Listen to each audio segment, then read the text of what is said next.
ഈ നഷ്ടത്തിൽ നിന്ന് അത്ഭുതകരമായിട്ടുള്ള ലാഭത്തിലേക്ക് എത്തിയ ഒന്നാണ് കെ.എസ്.ആർ.ടി.സി. ആര്യാടൻ മുഹമ്മദിന്റെ പണ്ടത്തെ വീഡിയോ ഒക്കെ ഓർമ്മയില്ലേ? കെ.എസ്.ആർ.ടി.സി വലിയ പ്രയാസത്തിലാണ്, പ്രതിസന്ധിയിലാണ്. ശമ്പളം കൊടുക്കാൻ, പെൻഷൻ കൊടുക്കാൻ പൈസ ഇല്ല, കടമെടുക്കേണ്ടി വരും. ആ ഒരു മൊത്തത്തിൽ കെ.എസ്.ആർ.ടി.സി കട്ടപ്പുറത്തിരിക്കുന്ന ഒരു ഇമേജ് ആണ് നമ്മുടെയൊക്കെ ഇടയിൽ ഉണ്ടായിരുന്നത്. ജനങ്ങള് മുഴുവനായിട്ടും എഴുതിത്തള്ളി ഒന്നും കൂടിയാണ് കെ.എസ്.ആർ.ടി.സി. ഈ ആറ്റുകാൽ പൊങ്കാല കഴിഞ്ഞ സമയത്ത് എന്താ അവിടെ 2-3 ദിവസം അവിടുത്തെ വേസ്റ്റ് മാറ്റാതെ കിടക്കുന്നു, പിന്നീട് പാർട്ടി വന്നിട്ട് അത് വൃത്തിയാക്കുന്നു, അങ്ങനത്തെ സംഭവങ്ങളൊക്കെ ഉണ്ടായി. എല്ലാ വർഷവും അവിടെ ആറ്റുകാൽ പൊങ്കാല നടക്കുന്നുണ്ട്. ആറ്റുകാൽ പൊങ്കാല എല്ലാ വർഷവും നടക്കുന്നുണ്ട്. പക്ഷെ ഈ പ്രാവശ്യം മൊത്തത്തിൽ പരാജയപ്പെട്ടത് തോന്നുന്നു. ഈ ഇലക്ഷൻ സമയത്ത് പല വികസന പ്രവർത്തനങ്ങളും ചർച്ച ചെയ്യാവുന്ന സമയത്ത് അത്ര തന്നെ ശ്രദ്ധ കിട്ടിയിട്ടില്ലാത്തൊരു സംഭവമാണ് ഈ ഹരിതകർമ്മസേനയും അതിന്റെ പ്രവർത്തനങ്ങളൊക്കെ. കേരളത്തില് കഴിഞ്ഞ കുറച്ച് വർഷങ്ങൾക്കുള്ളിൽ വന്നൊരു പുതിയൊരു മാറ്റവും തുടക്കവും ഒക്കെയാണ് ഹരിതകർമ്മസേന എന്ന് പറയുന്നത്. നമുക്ക് തന്നെ വല്ലാത്തൊരു റിലീഫ് അല്ലേ. എന്നും രാവിലെ വന്ന് ഫുഡ് വേസ്റ്റ് കളക്ട് ചെയ്യുന്നുണ്ട്. മാസത്തിൽ 2 തവണ വന്ന് പ്ലാസ്റ്റിക് വേസ്റ്റും കളക്ട് ചെയ്യുന്നുണ്ട്. പ്രത്യേകിച്ച് സിറ്റിയിൽ താമസിക്കുന്ന ആൾക്കാർക്കൊക്കെ എന്ന് പറഞ്ഞാൽ വേസ്റ്റ് മാനേജ് ഫെസിലിറ്റി അധികമായിട്ടില്ല. ഈ പ്ലാസ്റ്റിക് വേസ്റ്റ് ഒക്കെ എല്ലാം കൂടെ എവിടെ കൊണ്ടുപോയി കളയും എന്നുള്ള ഒരു ടെൻഷനും കാര്യങ്ങളൊക്കെ ഉണ്ട്. അപ്പൊ ആ കാര്യത്തിൽ ഹരിതകർമ്മസേന നല്ലൊരു പങ്കാണ് വഹിക്കുന്നത്. ഈ ഹരിതകർമ്മസേനയിലെ ചേച്ചിമാരുടെ ഒരു വീഡിയോ അടുത്ത് കണ്ടിട്ടുണ്ടായിരുന്നു. അവര് വലിയ സന്തോഷത്തോടെ, ഒരു അഭിമാനത്തോടെ ഈ ജോലിയെ പറ്റി പറയുന്നത്, അവർക്ക് നന്നായിട്ട് ഏൺ ചെയ്യാൻ പറ്റുന്നുണ്ട് എന്ന് പറയുന്നത്, അവർക്ക് അവരുടെ മക്കളെ പഠിപ്പിക്കാനാണെങ്കിലും വീട്ടിലെ ബാക്കിയുള്ള ആവശ്യങ്ങൾക്കും ഒക്കെ ആ പണം ഉപയോഗിക്കാൻ പറ്റുന്നു. അതിലുള്ള അവരുടെ സന്തോഷം അവര് പറഞ്ഞു വെക്കുന്നു. സ്ത്രീകൾക്ക് എന്ന് പറഞ്ഞാൽ ഒരു നല്ലൊരു വരുമാന സ്രോതസ്സാണ് നൽകുന്നത്. ഇപ്പോ കേരളത്തില് ഒരു 30,000-ൽ കൂടുതൽ തൊഴിലാളികൾ എംപ്ലോയിഡ് ആണ്. അതൊരു വല്ലാത്തൊരു കൈൻഡ് ഓഫ് എംപവർമെന്റ് ആയിട്ട് തോന്നുന്നുണ്ട്. കേരളത്തിന്റെ സ്വന്തം ഹരിതസേന എന്ന് പറയുമ്പോൾ അതൊരു നല്ലൊരു കാര്യം കൂടിയല്ലേ. ഈ കോഴിക്കോട് കോർപ്പറേഷൻ ഒരു ഹരിത സംഗമം സംഘടിപ്പിച്ചിട്ടുണ്ടായിരുന്നു. ഈ എംപവർമെന്റിന്റെ കാര്യം പറയുമ്പോൾ തന്നെ ഈ ഹരിതകർമ്മസേനയിലുള്ള ചേച്ചിമാര് അവിടെ റാമ്പ് വാക്ക് ചെയ്യുന്നതും പല കോസ്റ്റ്യൂമിൽ എത്തുന്നതൊക്കെ നമ്മൾ കണ്ടു. അതിൽ പലരും ആദ്യമായിട്ടാണ് ഇപ്പം സ്റ്റേജിൽ കയറുന്നതൊക്കെ ആണെങ്കിലും, അല്ലെങ്കിൽ അവരത്രയും ആവേശത്തോടെ ഒരു പരിപാടിയിൽ പെർഫോം ചെയ്യുന്നു. അതും ഈ പറഞ്ഞ പോലെ ആ എംപവർമെന്റ് അതിൽ കാണാം. ശുചിത്വത്തിന്റെയും മാലിന്യ സംസ്കരണത്തിന്റെ ഒക്കെ കാര്യത്തില് ലോക മാതൃക സൃഷ്ടിക്കാനും കൂടെ കേരളത്തിന് സാധിച്ചു. ഇപ്പം ബ്രഹ്മപുരം മാലിന്യ പ്ലാന്റിന്റെ കാര്യം പറയുമ്പോൾ മുൻപ് അത് മാലിന്യ കൂമ്പാരമായിട്ട് ഇടുന്ന ഒരു ദുരിതഭൂമിയെ ഹരിതഭൂമിയാക്കി മാറ്റാൻ നമുക്ക് സാധിച്ചു. അതേപോലെ തൃശ്ശൂര് ലാലൂരിലെ IM വിജയേട്ടന്റെ പേരിൽ ഒരു സ്റ്റേഡിയം ഉയർന്നു. ലാലൂർ മുമ്പ് എങ്ങനെയായിരുന്നു എന്നുള്ളത് നമ്മൾ കണ്ടിട്ടുണ്ട്. അതേപോലെ ഒരുപാട് ഉദാഹരണങ്ങൾ നമ്മുടെ മുൻപിലുണ്ട്. കേരളത്തിലെ എല്ലാ തദ്ദേശ സ്ഥാപനങ്ങളിലും കോർപ്പറേഷനുകളും നഗരസഭകളിലൊക്കെ കേന്ദ്രീകരിച്ച് ഹരിതകർമ്മസേന നല്ല ആക്റ്റീവായിട്ട് തന്നെ നിൽക്കുന്നുണ്ട് ശരിക്കും. ഇപ്പം തിരുവനന്തപുരം കോർപ്പറേഷനിലേക്ക് വരികയാണെങ്കിൽ കോർപ്പറേഷനുകളിൽ കാര്യമായിട്ടുള്ള ശുചിത്വ പരിപാടികളൊക്കെ നടക്കുന്ന സമയത്തും ഈ ആറ്റുകാൽ പൊങ്കാല കഴിഞ്ഞ സമയത്ത് എന്താ അവിടെ 2-3 ദിവസം അവിടുത്തെ വേസ്റ്റ് മാറ്റാതെ കിടക്കുന്നു, പിന്നീട് പാർട്ടി വന്നിട്ട് അത് വൃത്തിയാക്കുന്നു, അങ്ങനത്തെ സംഭവങ്ങളൊക്കെ ഉണ്ടായി. എല്ലാ വർഷവും അവിടെ ആറ്റുകാൽ പൊങ്കാല നടക്കുന്നുണ്ട്. ആറ്റുകാൽ പൊങ്കാല എല്ലാ വർഷവും നടക്കുന്നുണ്ട്. പക്ഷെ ഈ പ്രാവശ്യം മൊത്തത്തിൽ പരാജയപ്പെട്ടെന്ന് തോന്നുന്നു. ഞാൻ തിരുവനന്തപുരത്ത് ഉണ്ടായിരുന്ന സമയത്ത് പൊങ്കാല കഴിഞ്ഞ് ഉച്ചയ്ക്ക് തുടങ്ങുന്ന ക്ലീനിങ് ആണ്. വൈകുന്നേരത്തിന് മുൻപ് അവര് അത് കംപ്ലീറ്റ് ചെയ്യും. പക്കാ ക്ലീനിങ് പ്രോസസ് ആണ് അവിടെ നടക്കുന്നത്. അങ്ങനെ ഒരു പൊങ്കാല നടന്നെന്ന് പോലും നമുക്ക് തോന്നില്ല. അത്രയും അടിപൊളിയായിരിക്കും. പക്ഷെ ഇപ്രാവശ്യം ഈ കൊല്ലം അത് മൊത്തത്തിൽ പാളിപ്പോയെന്ന് തന്നെ പറയേണ്ടി വരും. നഗരത്തിന്റെ പല ഭാഗങ്ങളിലും മാലിന്യം ഇങ്ങനെ കുമിഞ്ഞൂടി കിടക്കുന്ന സാഹചര്യം, ഒരുപാട് വിമർശനങ്ങളൊക്കെ വന്നിട്ടുണ്ടായില്ലേ അതിനെ പറ്റിയിട്ട്. കൊച്ചിയിലും ഇതുപോലെ ഈ അടുത്ത് കൊച്ചിയിൽ പക്ഷെ ഹൈക്കോടതി നേരിട്ട് വിമർശനം നടത്തി. കോർപ്പറേഷന് മേൽ മാലിന്യങ്ങളൊക്കെ കുമിഞ്ഞുകൂടി കിടക്കുന്നതിനെ കുറിച്ചിട്ട് കൊച്ചിയിലെ സ്ഥിതിയും അതേപോലെ തന്നെ ഏകദേശം സമാനമായിട്ടുള്ള സ്ഥിതിയാണ് കൊച്ചിയിലും ഉള്ളത്. ശരിക്കും ഈ തെറ്റുകളൊക്കെ അല്ലെങ്കിൽ ഈ പ്രശ്നങ്ങളൊക്കെ നമുക്ക് ഹരിതകർമ്മസേനയുടെ മാത്രം തലയിലേക്ക് ഇടാൻ പറ്റില്ല. ഇപ്പൊ കോർപ്പറേഷനുകളുടെ ഭരണകൂടത്തിൽ വന്നിട്ട് പുതിയ ഭരണകൂടം വരെ ഉണ്ടായി അവരുടെ ഭാഗത്ത് നിന്നിട്ടുള്ള വലിയൊരു വീഴ്ചയായിട്ടാണ് ഇതിനെ പല ഭാഗത്തു നിന്നും അങ്ങനെ ഒരു വിമർശനമാണ് ഉയർന്നു കേട്ടിട്ടുണ്ടായിരുന്നത്. ഒരു ഫേസ്ബുക്ക് കമന്റ് ഈ അടുത്ത് ശ്രദ്ധിച്ചത് എന്താന്ന് വെച്ച് കഴിഞ്ഞാൽ, കേരളം ഈ ക്ലീൻ സ്റ്റേറ്റ് അല്ലെങ്കിൽ ഒരു വൃത്തിയുടെ കാര്യത്തിൽ ഒരുപാട് മാറി. ഇപ്പം വൃത്തി എന്നുള്ളത് ഭയങ്കര നോർമലായിട്ട്, ക്ലീൻ ആണ് എന്നുള്ളത് വളരെ നോർമലായിട്ട് കാണുന്നു. എവിടെങ്കിലും ഇപ്പം കൊച്ചിയിലൊക്കെ കണ്ട ആ ഫോട്ടോയിലുള്ള പോലെ ഒരുപാട് വേസ്റ്റ് കുമിഞ്ഞു കൂടുന്നത് കാണുമ്പോഴല്ലാതെ ക്ലീൻ അല്ല എന്ന് മനസ്സിലാവുന്നില്ല. അതായത് ക്ലീൻ ആണ് എന്ന് മനസ്സിലാവുന്നില്ല. അല്ലാതെ നോർമൽ ആയിട്ട് ഇരിക്കുന്നത് ക്ലീൻ ആണ്. ആ ഒരു സാധനമേ മാറില്ല. അപ്പൊ ശരിക്കും അത് സ്വാഭാവികമായിട്ട് നടക്കുന്നതല്ല.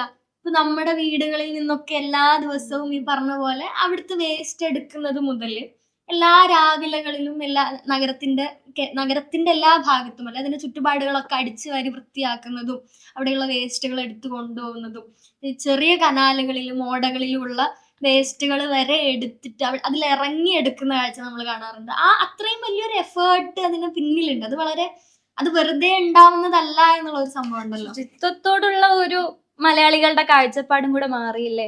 ഇപ്പോ മാലിന്യ സംസ്കരണം അതൊരു ശീലമാക്കാൻ കൂടെ നമുക്ക് പറ്റി. ഇപ്പൊ നമ്മൾ റീലുകളൊക്കെ കാണാറില്ലേ, ആൾക്കാര് ഒറ്റയ്ക്കും കൂട്ടമായിട്ടും ഒക്കെ വൃത്തിയാക്കാൻ വേണ്ടി നഗരത്തിന്റെ പല കേന്ദ്രങ്ങളിലും ബസ് സ്റ്റാൻഡുകളിലും കേരളം മൊത്തത്തിൽ ഇങ്ങനെ ബീച്ചുകളിലൊക്കെ വൃത്തിയാക്കാൻ വേണ്ടി ഇറങ്ങുന്ന റീലുകളൊക്കെ നമ്മൾ കാണുന്നുണ്ട്. സിവിക് സെൻസിലും കൂടെ ഒരു മാറ്റം വന്നിട്ടുണ്ട്.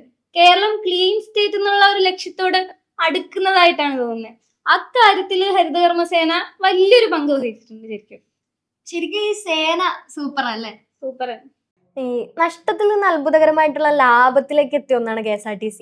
ഇപ്പം ആര്യയുടെ മുഹമ്മദിന്റെ പണ്ടത്തെ വീഡിയോ ഒക്കെ ഓർമ്മയില്ലേ? KSRTC വലിയ പ്രയാസത്തിലാണ്, പ്രതിസന്ധിയിലാണ്, ശമ്പളം കൊടുക്കാൻ പെൻഷൻ കൊടുക്കാൻ പൈസ ഇല്ല, കടം എടുക്കേണ്ടി വരും. ആ ഒരു മൊത്തത്തിൽ KSRTC കട്ടപ്പുറത്തിരിക്കുന്ന ഒരു ഇമേജ് ആണ് നമ്മുടെ ഒക്കെ ഇടയിൽ ഉണ്ടായിരുന്നത്. ജനങ്ങള് മുഴുവനായിട്ടും എഴുതിത്തള്ളി ഒന്നും കൂടിയാണ് KSRTC. ഇപ്പോ ആ ഒരു കാലത്ത് നിന്നും ആൾക്കാരുടെ ഫേവറേറ്റ് ആയി മാറാൻ KSRTCക്ക് സാധിച്ചിട്ടുണ്ട്. മാത്രമല്ല ഒരു നൊസ്റ്റാൾജിക് ഫാക്ടറും കൂടിയുണ്ട്. മലയാളികളുടെ സ്വകാര്യ അഹങ്കാരമായിട്ടുള്ള ആനവണ്ടി. അതേപോലെ വേറൊരു ഫാക്ടർ നമ്മളെപ്പോഴും പറയാറുണ്ട്, KSRTCയുടെ സൈഡ് സീറ്റ്, മഴ, ജോൺസൺ മാഷ്, ആ ഒരു കാര്യമൊക്കെ. അതുപോലെ ജേക്കബിന്റെ സ്വർഗരാജ്യത്തില് ഒരു മലയാളി ആവണമെങ്കിൽ KSRTCയിൽ ഒരിക്കലെങ്കിലും യാത്ര ചെയ്യണം എന്നുള്ളത് ആ ഒരു. അപ്പൊ ആൾക്കാര് KSRTCയെ നോക്കി കാണുന്ന ഒരു രീതി അങ്ങനെയാണെങ്കിൽ കൂടി ഇപ്പോ KSRTCയിൽ ജോലി കിട്ടിയാലൊക്കെ അത് വേണ്ടെന്ന് വെക്കുന്ന ആൾക്കാർ വരെ ഉണ്ടായിരുന്നു. പ്രധാനമായിട്ടും ഈ സാലറി കൃത്യമായിട്ട് കിട്ടുന്നില്ല, പെൻഷൻ കൃത്യമായിട്ട് കിട്ടുന്നില്ല. ആ ഒരു പ്രതിസന്ധികൾ നേരിടുന്ന കാലത്ത് നിന്ന് ഇപ്പൊ എല്ലാ മാസവും 1-ാം തീയതി കൃത്യമായിട്ട് സാലറി കിട്ടുന്നുണ്ട്, പെൻഷൻ മുടങ്ങാതെ കിട്ടുന്നുണ്ട്. അതേപോലെ ഇൻഷുറൻസ് DA ആനുകൂല്യങ്ങൾ ജീവനക്കാർക്ക് ലഭിക്കുന്നുണ്ട്. അപ്പൊ ആ ഒരു മാറ്റം ഉണ്ടാക്കിയ ഒരു കാര്യം അത് പ്രധാനമായിട്ട് എടുത്തു പറയുന്നു. അതിനു പുറമെ KSRTC ഒരുപാട് പുതിയ ബസ്സുകൾ ഇൻട്രൊഡ്യൂസ് ചെയ്തു. ഇപ്പം ദൂരയാത്രകൾക്ക് വേണ്ടിയിട്ടാണെന്നുണ്ടെങ്കിൽ മിന്നല്, പിന്നെ KSRTC സ്വിഫ്റ്റ്, അതല്ലാതെയാണെന്നുണ്ടെങ്കിലും KSRTC ഇലക്ട്രിക് ബസ് വന്നതും, അതുപോലെ ഗ്രാമവണ്ടികള്, ഇപ്പൊ ഏറ്റവും അടുത്ത് കോഴിക്കോടൊക്കെ വന്നിട്ടുള്ള മറ്റേ ഡബിൾ ഡെക്കർ, അതിൽ ഭയങ്കര ഒരു കൗതുകമുണ്ട്. ഇപ്പൊ തിരുവനന്തപുരത്ത് അത് മുന്നേ ഉണ്ട്, കോഴിക്കോട് അത് വന്ന സമയത്ത് ആൾക്കാർ വലിയൊരു ആവേശത്തോടെ അതിനെ വരവേൽക്കുന്നതായിട്ട് തോന്നിയിട്ടുണ്ടോ? പിന്നെ മൂന്നാറിലും ടൂറിസത്തിന്റെ ഭാഗമായിട്ട് ഡബിൾ ഡെക്കർ ഉണ്ടെന്നാ തോന്നുന്നു. ട്രിവാൻഡ്രത്തും ഇതേപോലെ പുതുതായിട്ട് നൊസ്റ്റാൾജിക് വണ്ടി വന്നു, ആ പച്ച കളറിലുള്ള.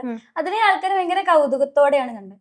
ഭയങ്കര സന്തോഷം നൽകിയ ഒരു കാര്യം മത്സ്യത്തൊഴിലാളികൾക്ക് വേണ്ടിയിട്ടുള്ള സൗജന്യ യാത്ര നൽകുന്ന സ്പെഷ്യൽ ബസ് സർവീസ് ആയിട്ടുള്ള സമുദ്ര. അത് അവർക്ക് വേണ്ടി സ്പെഷ്യലി ഡിസൈൻ ചെയ്തിട്ടുള്ളതാണ്, സ്പേഷ്യസ് ആണ്, ഫ്രീ സർവീസ് ആണ്.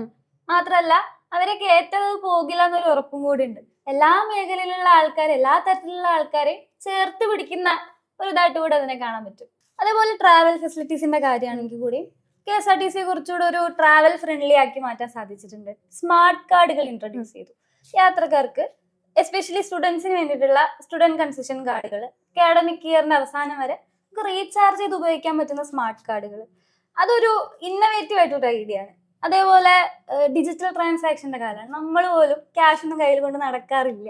അപ്പൊ ആ ഒരു കാലത്ത് ഡിജിറ്റൽ പേയ്മെന്റ് സംവിധാനം KSRTCയിൽ കൊണ്ടുവന്നു. KSRTCയുടെ ഏറ്റവും നല്ലൊരു സംഭവമായിട്ട് എനിക്ക് തോന്നിയത് ഈ ചെലവ് കുറഞ്ഞ യാത്രകൾ, ബഡ്ജറ്റ് ടൂറിസം.